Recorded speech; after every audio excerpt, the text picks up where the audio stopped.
All right, well, I guess it's 10:35, so everybody else can just do standing room if they come in late. Thanks, everybody, for coming to my sideshow in a very large room. I'm Keith Porcaro. I'm the director of the legal director of Social Impact Lab. We work with legal organizations to help make them more accessible with mobile technology. And this is the wave Recedes. And the theme of the conference is the next wave, so I figured I'd start out with a bad pun and talk about some other waves, assuming that I can actually get this clicker to work, which I can't. This is a map here of tweets that happened during Superstorm Sandy in 2011. You'll see that most of them were concentrated in Manhattan and parts of Brooklyn that I can't afford, and very few sort of out in the Rockaways and out in Staten Island. And as the storm was going on, there were kind of thoughts that power companies and other organizations could use this information in order to kind of pinpoint and identify problems before kind of traditional means alerted them. This is a map of deaths in Hurricane Sandy. It looks a little bit different. In fact, it looks almost the exact opposite. And what technology seduces us with is the idea that the entire world is at our fingertips, when in reality only a fraction of that is true. And most people tend to be cropped out of view, or at least a portion of them are. And even though this may not seem like much, these people that are cropped out of view are often the most vulnerable in a given population. And so this small bar, which may be 20% of users in the US who don't have access to the internet, this is actually 60 million adults. And when you break down this population of the unconnected from a demographic sense,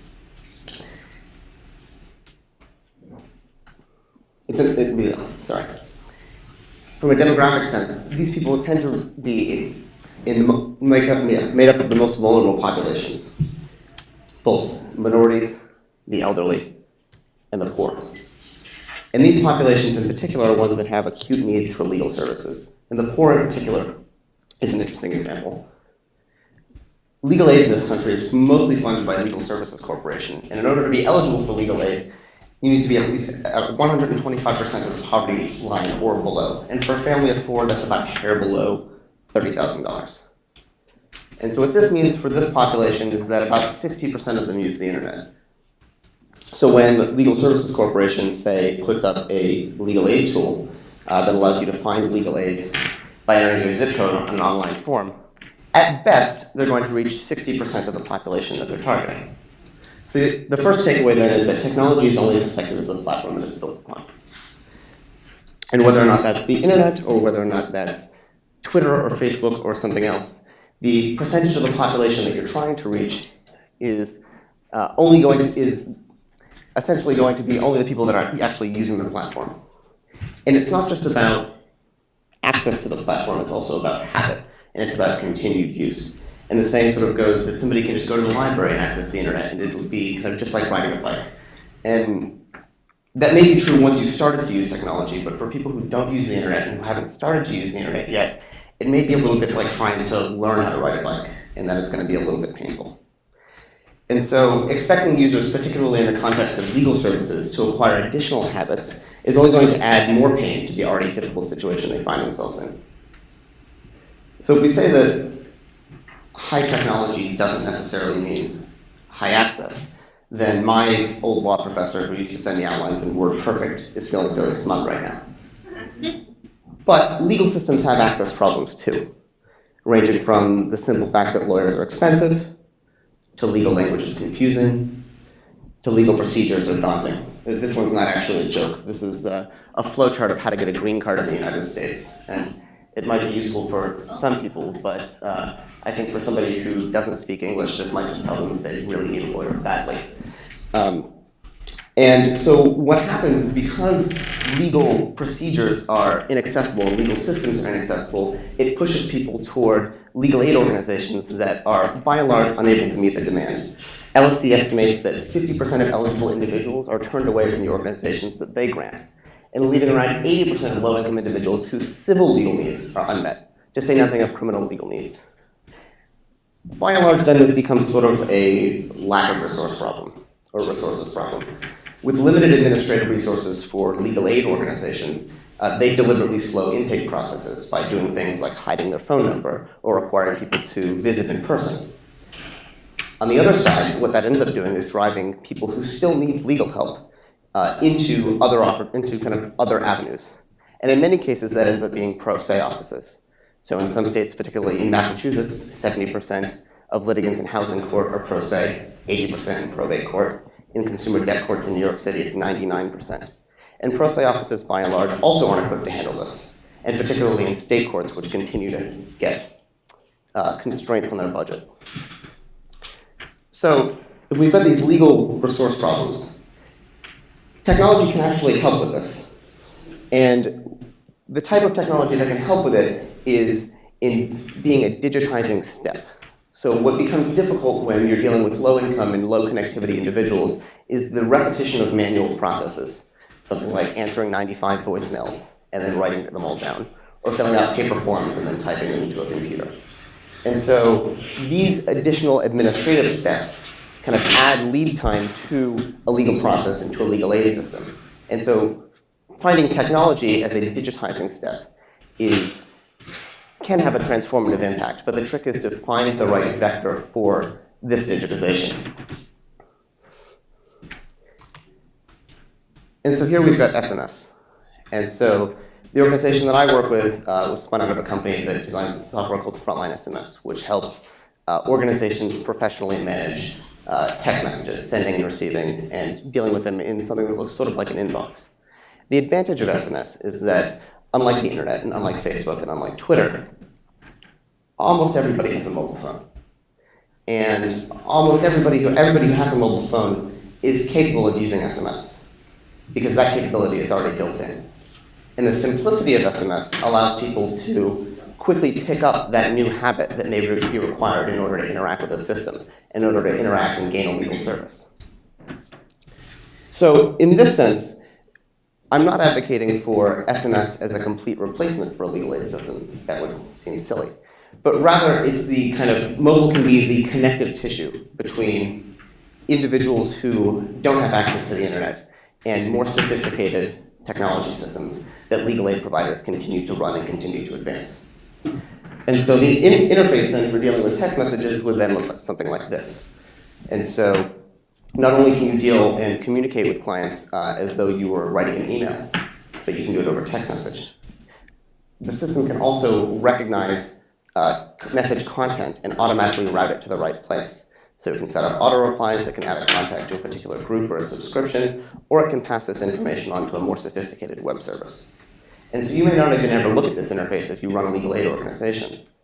But instead what you can do is that you can enable an automated workflow and use that to reduce administrative time at very simple levels. And so I'll walk through a couple of examples. So the first is around intake management. So think back to the LSC example that I talked about, I guess, only a couple of minutes ago. So if this system, which essentially inputs a zip code and then spits out a phone number and a website and an address if need be, a similar system can be operated with SMS, where one would just text in a zip code. The system would automatically recognize the zip code and then text back the appropriate legal aid office. But more than that, if the legal aid office so chose, they could set up a simple sort of triage system, which would ask straightforward questions, not with the goal of identifying what somebody's legal problem is, but identifying who the right person that they should talk to at that organization.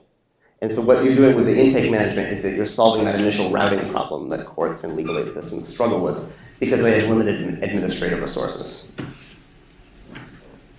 The second area is process tracking and transparency and reminders. And one project that we're running right now is funded by a grant from Google. We're helping to expedite a land allocation process in Odisha, India. And what we're doing is we're equipping.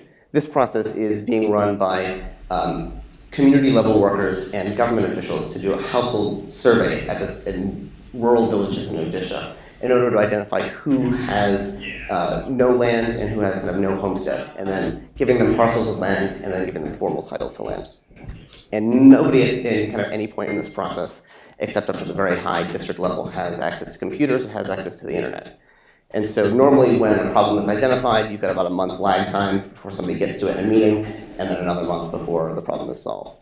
And with SMS, you can get that digitized small piece of information about where a process is going, and forward that on to somebody who can actually take action. And then on the other side, so for individuals who say might be going through a court system in the United States, that same process information can be picked up by the people who are benefiting from this legal aid program and from this land allocation program, so that they can text in, say, a case number and get back the status of where it is through the system. So that in this context, it can be more than just somebody shows up and 12 months later, you get a parcel of land and a title. And in an American court system, it can be more than just you show up and then 9 months later, you get a ruling from a judge. The third is incident reporting and domestic violence. And in particular, I think the best example that we have is 4 or 5 years ago, an agency in Oklahoma used Frontline SMS to set up a domestic violence reporting system, mostly in just a small county, and it was connected with both the agency and a local sheriff's office. And they ran a pilot for about a year and then continued to use it after that. And in this pilot year, every month, there were 6,000 to 8,000 incoming messages, so from people reporting domestic violence. About 2,200 of those were asking for the domestic violence hotline. There were about 12 to 15 requests a month for police intervention. And just to give you an idea of scale, that 6,000 to 8,000, well, a little bit apples to oranges, is more than the entire volume of domestic violence cases that Oklahoma processed for the entire year. So the advantage of SMS can be that it provides a discrete way of reporting something and of communicating and asking for help that a phone call or a face-to-face meeting may not be able to provide. And out of this information, at least a local district attorney in the first year of the pilot was able to pull 18 convictions out of these reports. And the last one is maybe the most obvious one, or at least for people who text or have kids that text, which is client communication. We originally got our start helping people book appointments with clinics in rural South Africa. So rather than walking 10 kilometers to the nearest office to book an appointment and then back again to get the appointment and so on, you can use SMS to do simple communication. And this is a particular value not only in remote areas such as Indian reservations that have limited resources and limited individuals to administer a large geography, but it can also be used in urban areas and in particular with homeless youth who have limited access to the internet, and for individuals who may not have the capability to create formal relationships with, say, an internet provider. So this is sort of the idea of mobile as connective tissue, but all the way down to kind of the very edges of connectivity. And beyond that, there are kind of many more ways that you can use it. Right? It can be used in court administration, it can be used for immigration, it can be used to do parole reporting and dispute resolution, and so on and so forth. And these are all projects that we're working on. And the best part about it is that, for the most part, it's relatively cheap. A texting plan in the US costs about $20 a month. That'll get you several thousand messages a month. The pilot that I mentioned in Oklahoma ran 6,000 to 8,000 off of a phone that was plugged in to a computer. You can also, we have an application now that will let you connect your Android phone and get even more message volume. And in the event that you really need to be sending, say, hundreds of thousands of messages a month, we connect with virtual number providers that can charge as low as a tenth of a penny per message. The software is free to download. So in terms of getting set up and actually executing on a relatively low technology project, for organizations like legal aid systems that have limited resources, SMS is an ideal vector to capture that slice of the population that isn't going to be connected via the internet. So SMS is great, but it's also not a silver bullet. And in that sense, it's important in order to kind of complete this access to justice mission that you engage accessibility at every level of connectivity. So both from people who may not even have mobile phones and doing kind of manual outreach to individuals to people that have relatively high connectivity. Because not only, accessibility isn't just a technological concept. It's also the idea of providing language discipline. Because for people who have legal education, the nuances of a particular legal proceeding may be more clear to them, but it may not be clear to somebody who's interacting with the legal system for the first time. So again, for something like this, it might be super helpful if you're a first-year law student who signed up for this suffering anyway, but probably not as helpful for somebody who's actually trying to get a green card And particularly when some of these steps are 3 or 4 lines long and might require an additional flow chart just to figure out how to get from step A to step B.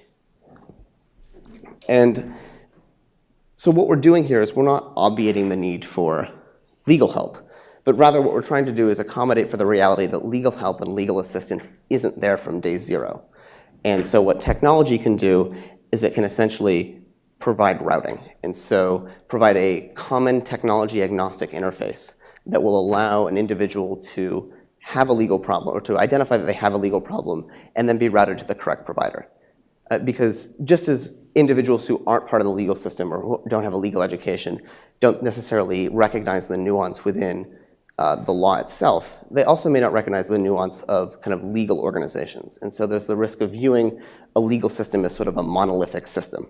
So it doesn't really matter if they're dealing with probate court or if they're dealing with a probation officer. To them, it's all one system, and they have one legal problem. And so a lot of the administration time for legal aid organizations tends to be taxed because they have difficulty routing people to the correct place. And so one advantage of SMS or any kind of technology interface in order to really encourage access to justice and encourage trust in a legal system is to be able to get somebody to a person as soon as possible. Because ultimately that's what people are looking for when they're looking for legal help. I'm not optimistic, and maybe you are more than I am, that technology systems will be able to completely replace legal help.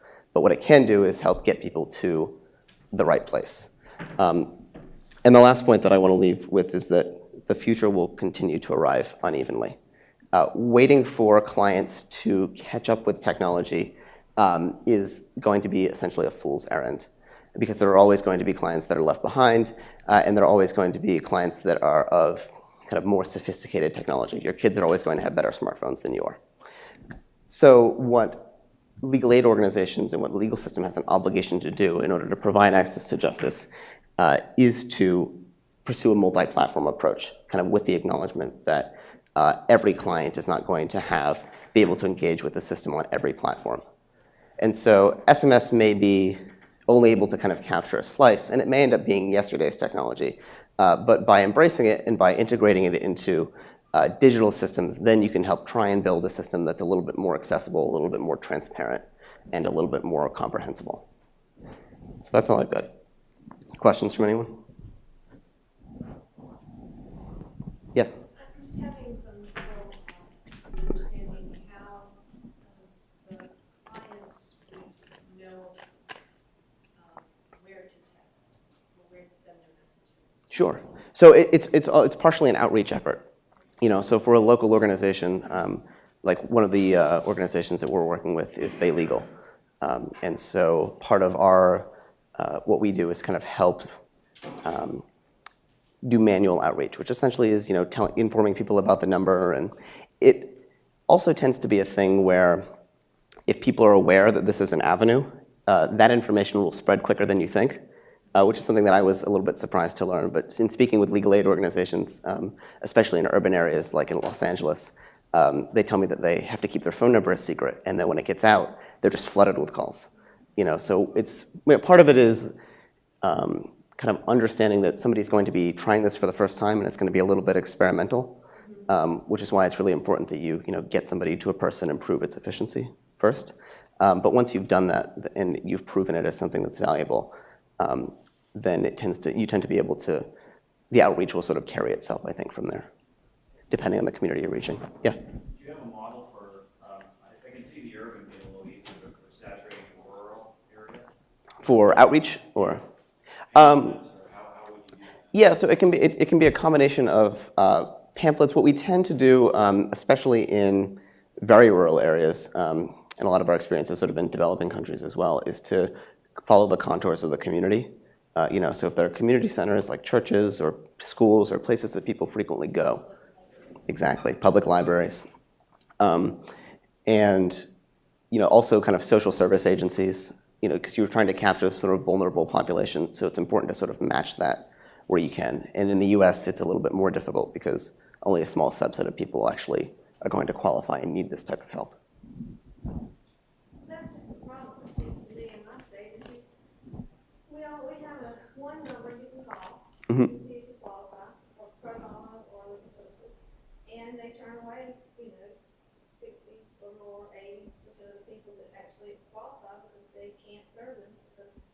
they don't have the funding and they only serve a certain slice of the underserved.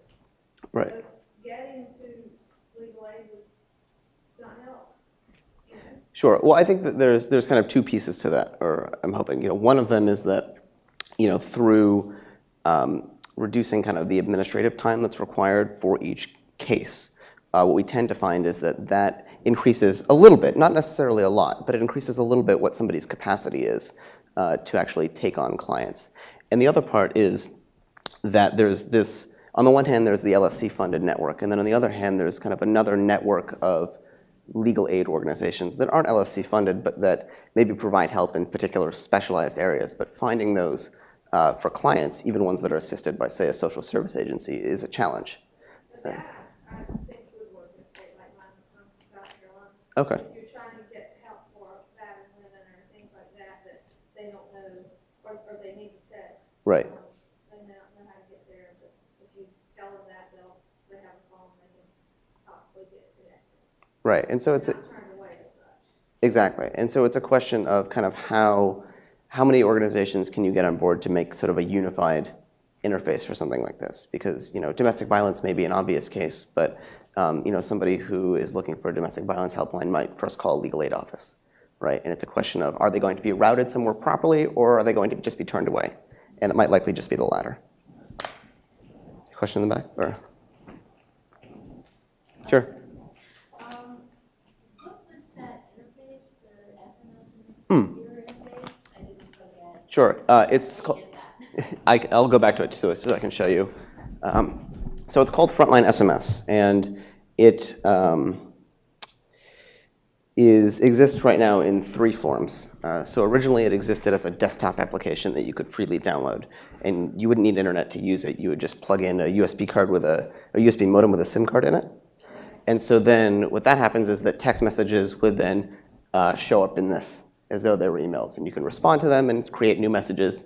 And then on the left you have activities, and with the activities you can set up something like an auto forward or an automatic reply, or you can pass that data on to a web service, and so on and so forth. We also have now a cloud-based application, which you don't need a computer to be on and running to receive the messages. That's $10 a month. And then you can connect with it through either a virtual number that you purchase through somebody like Twilio or Clickatel. We don't charge for the messages. Or you can download an application if you have an Android smartphone. And what that will do is route your messages through the smartphone and then back to the system. So it's called Frontline SMS. Yep. And so the activities and I guess the robust part of it is that it can do recognition based on keywords and based on senders. And so it's kind of the automatic filtering that you would get, as opposed to just having a bunch of text messages show up now on a computer screen instead of on your phone. And we're also developing. Yeah, go ahead. I'm not entirely sure what I'm asking. Sure. So I'm going to give it a shot anyway. Go for it. It seems to me you can do this SMS. You don't need a special application. You can just use regular email. Because that's how I do it sometimes. Like, for instance, I'm on Verizon, and I can send a text to an email address, and I can reply directly back to someone's cell phone.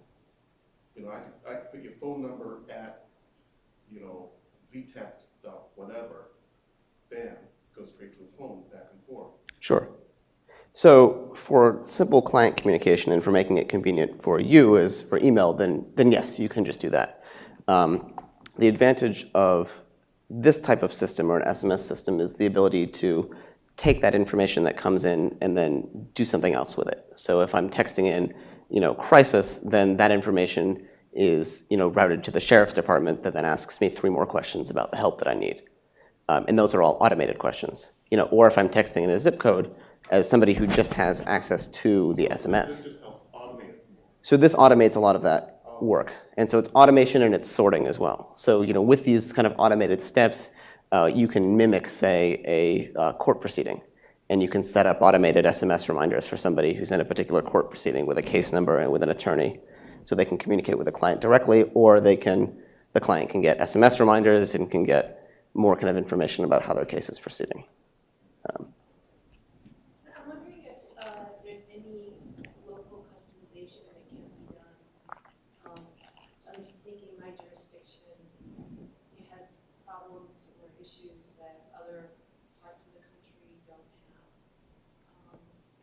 Good example or?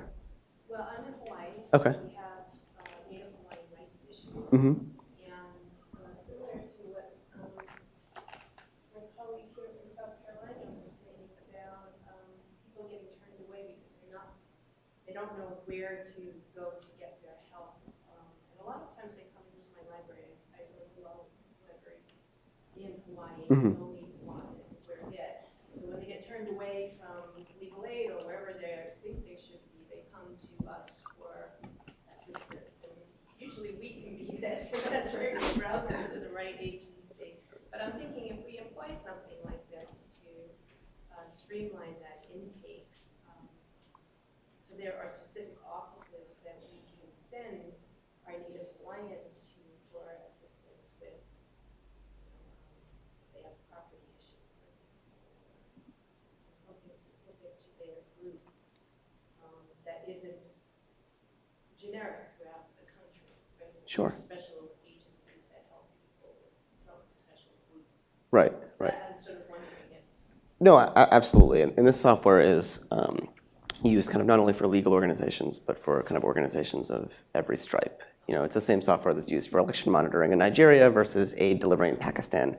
And so what these activities will allow you to do is create very simple rules. So, you know, if somebody texts in, you know, they might send a text in that says, you know, help, and then you might send them back a poll that has 5 options. You know, do you need help with housing or something in your family, or, you know, 2 or 3 others that are relatively simple. something. Exactly. Or, you know, maybe there's an other, and the other directs to you for more kind of specialized assistance, and you can type a response, and then housing passes it to somebody else, and then that person might have, that organization might have an intake with 2 more questions, and then it might end with an appointment. So you can't do that. You can do that, yeah. So it's customizable and it's easy to use, and we provide both support for free if it's something that you just want to do on your own, or if it's something that you want to, you know, bring in lots of organizations to do. Then, you know, you can call somebody like me, and I'm always happy to come to Hawaii and help out. I'm just curious, is there any anticipated coordination or areas between the ATJ clinic project that Columbia and Miami are working on? Because it seems like this would potentially be a good fit. And I think they've recognized that there's some gaps. You know, they make assumptions about internet access, but this seems like this would be a first level to that. Yeah, no, I haven't been introduced to the project yet, but that's something that I'd like to be, because I definitely think that, and clinics I think are also kind of a good entry point for something like this, especially in a kind of a tech-phobic industry like law. You know, having people that are a little bit more willing to try new things than law students can be a valuable resource. Well, and to go along with the library question, Yeah. we have a library from New Mexico. Okay.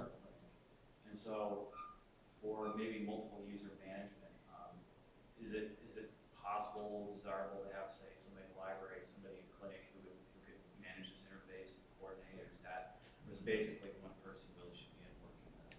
You can have multiple people. I think it really depends on the type of endpoint that you want to, you know, get somebody to.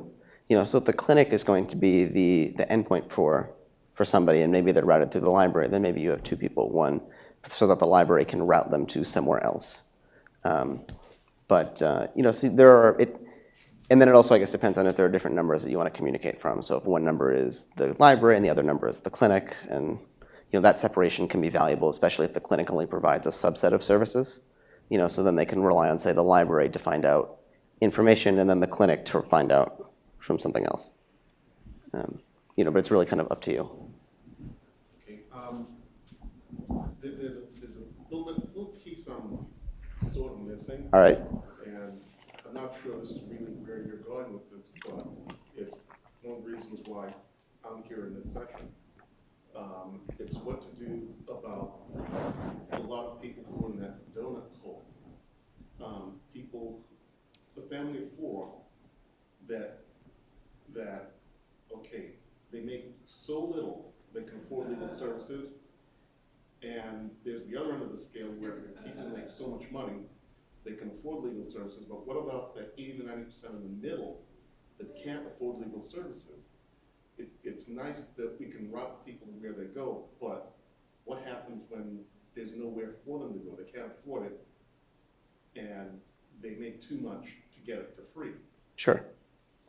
There's not a lot of places that people can go. That's true. I think that there are kind of two problems buried in there, right? The first problem is the market problem generally, which is to say that there isn't or there might not be a market for legal services at a cost that a certain swath of the population can afford. And I think the second part of that problem, and I think the one that's maybe more relevant to this, or at least something that we can help with, as opposed to just texting lawyers to tell them to charge less, is doing that kind of market making. So for lawyers in small firms or medium-sized firms, which comprise most of the bar, who do provide services at a rate that would be much lower than what somebody might expect to pay, there's an opportunity for a system like this to be able to match people, client and lawyer, via SMS. It may get to the point where if we're looking at that 80 to 90% and most of them are connected in some way to the internet, then that may be something that you build the internet interface and an SMS interface, and then you kind of have some way for, then it almost becomes sort of like a rating system for lawyers. But I think that, to me, I think that that market matching would be something that would be doable with this. I'm kind of curious a little bit how this works, because right now, my law school, UMass Law, we're sponsoring an incubator designed specifically to reach that middle 80 to 90% who make too much to get free legal help, but make too little to be able to afford a lawyer. Right. So we're trying to reach that donut hole of people on an affordable sliding scale, whatever they can afford. And this seems like an interesting way of reaching some people who may not, they can't afford legal help. Right. And they probably can't afford computers either. So how do you reach those people? That's what's going on back in my head. Right. Also, I think the problem that you'll need to solve, obviously, is bringing in that network of lawyers that you've got some legal help at whatever price points that you have, right? Some sliding scale of. Well, that's not. I'm on the technology side. Okay. That piece has already been solved. Okay, great. So that's somebody else's problem. So then for us on the technology side, one thing that you could do for something like this, right, is if you're pulling in somebody's income, right, as a household income, and maybe we'll just call it every 10,000 or every 5,000, you could even set up something like keywords, right, that would recognize the amount of income they've reported and then match it to the appropriate scale for costs. So you might say if somebody makes $50,000 a year, they might only be able to afford legal help at $100 an hour or some other number. The additional thing that you could do that I think would be just as interesting, but it would be difficult, but I think it would be something that we'd be interested in working with as well, is having a triage system or a simple kind of series of a few questions that tries to guess the difficulty of somebody's legal problem. So then you end up with two metrics, right? You end up with the metric of how much can somebody afford based on their income, and also how much are they likely to spend in terms of an hours requirement. And for some areas of law, maybe something like immigration, it's actually probably pretty easy, right? The firms that you engage with can probably give you an estimate of this is about how many hours something will take for, say, an H-1B if it's of low difficulty, medium difficulty, and high difficulty, right? And so then at least you've got a range of numbers, and then you can do this kind of matching. That would be, I think, the approach that I would try to take. Does that answer your question or come close to it? Right. Any others? Great. Well, thanks very much for coming and for occupying this very large room.